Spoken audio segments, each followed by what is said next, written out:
enter like the owner of your destiny.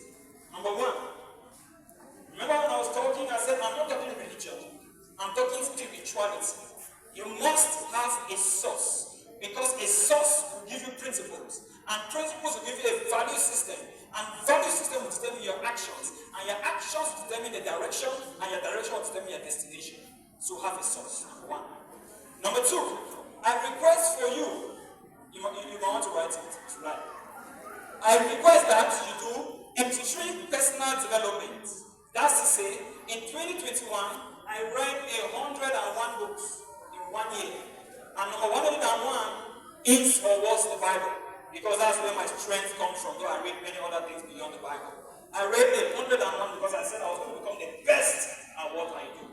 Have you decided to become the best at what you do? Number two, extreme personal development. Number three, strategic volunteerism. You want to call it value creation. See, don't sit at home and insult the government and insult those who are not giving you jobs. Go out and volunteer. Now, don't just volunteer. Volunteer in a way that by the time they are leaving, they will say, please, can you stay with us? It's called strategic, because you don't just volunteer because you want to fulfill all righteousness. You volunteer because you want to add value. And when you add value by solving people's problems, trust me, they want you to stay. Strategic volunteerism, number three. Number four, that's the last one. I present to you the 80-20 principle, which comes from the Italian economist Vilfredo Damaso Federico Pareto. It's called the 80-20 principle, or the 80-20 law. And it says that in our lives, 20% of the things we do will give us 80% of the results. In your business, 20% of your workers will give you 80% of the results. In your life as we speak now, can you identify 20% of the things that you do that give you 80% of your results? And see, what I'm telling you now, I'm not suggesting. I'm giving you principles that have worked over time, and they have worked for me.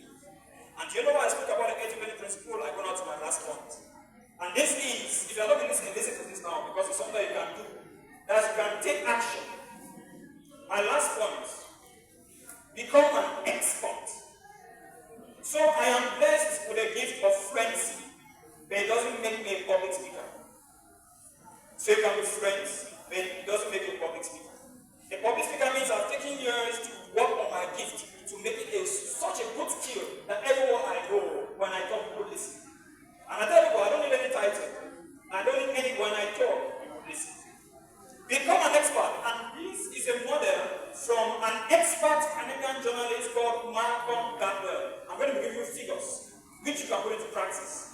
So he says that to be among the top 5 in your industry, or the top 10, you need to put in 10,000 hours of practice in that area. So you might have a certificate, but what I'm saying